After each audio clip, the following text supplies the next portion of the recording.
Hey loves, welcome back again to my channel. I'll be teaching you how I frost and decorate as well as stabilize my tall whipped cream cakes and how I made this swirl design. So keep watching.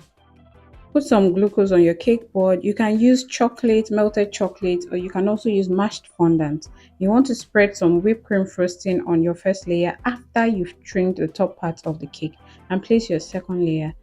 Spread some stable whipped cream on the cake. Make sure for this tall cakes you want to use stable whipped cream. I'll share that recipe very soon. And place your third layer, which is the chocolate cake. You want to repeat the process of spreading your stable whipped cream frosting on it.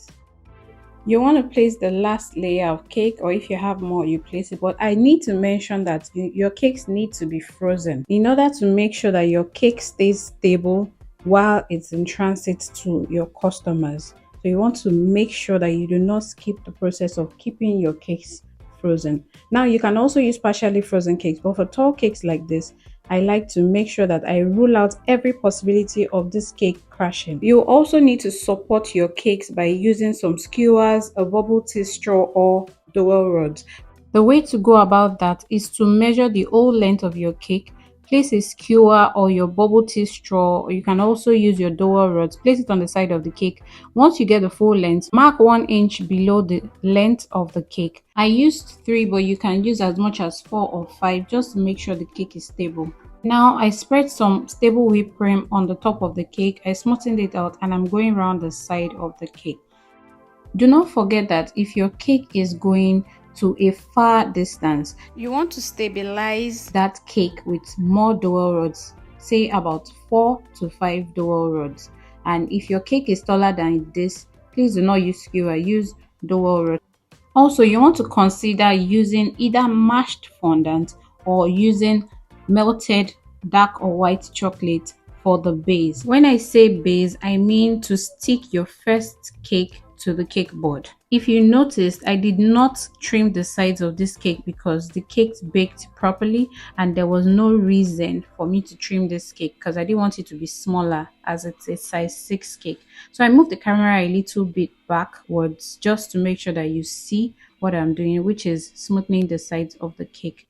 So any part of the cake that is not fully covered or has holes, I'm just going to fill with the ones I've scraped off or with extra whipped cream frosting. I'm going to fill up all the sides of the cake. We're doing this to make sure that every part of the cake is smooth. So I did not trim this cake because the sides were straight and it baked beautifully. I mean, the cakes were looking really pretty. There was no need for trimming. I only trimmed the top parts of the cake. So if you have cakes like this that are small, like size 6, you don't need to trim them. If you have any bulging side, that's the only side you need to trim. Right now, I'm about to make a beautiful swirl cake design. I just mixed some pink color and some orange color into my white frosting, whipped cream frosting, and I'm applying it on the side of the cake in this manner. You want to go ahead and add the next color side by side. Just do it however you like it. If you want the finished product to be very smooth, you need to scrape or use the scraper to make sure that the side is very smooth as it was when it was plain white before we started adding this color. But I just wanted it to look like a little bit marbled. That was why I didn't make it smooth. I mean, I've done the smooth version a couple of times.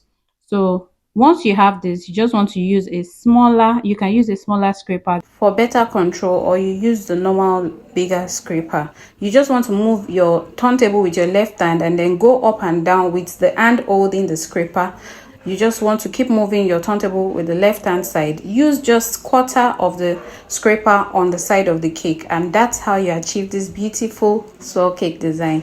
I've added the remaining frosting on top of the cake, and as always, I love to use this stainless steel scraper for the top side of the cake. Now I'm taking off the excess whipped cream on the side of the cake using the same scraper I used, but a clean scraper.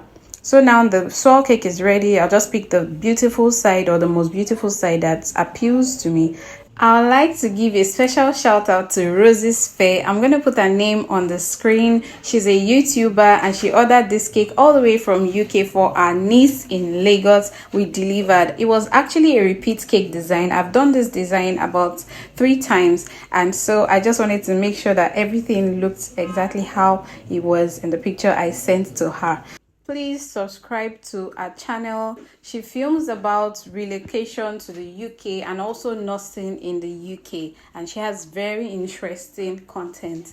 So yeah, if you're still watching this video up to this time, please like and comment, and if you haven't subscribed by now, please subscribe and hit the bell button, notification button below, to make sure that you get all notifications as soon as I drop another video. Thank you. I'm adding the butterfly, and now I'm placing a name on the cake board. I used glucose, but you can also use mashed fondant to place the name on the board. And voila, our cake is ready and it's looking so beautiful. So this is how I decorated our tall whipped cream cake. It got to the customer in one piece and she really loved it. I'm going to add the review of this cake at the end of the video. Thank you so much for watching. Please like, subscribe, share as I mentioned earlier, and I'll see you in my next video. Bye.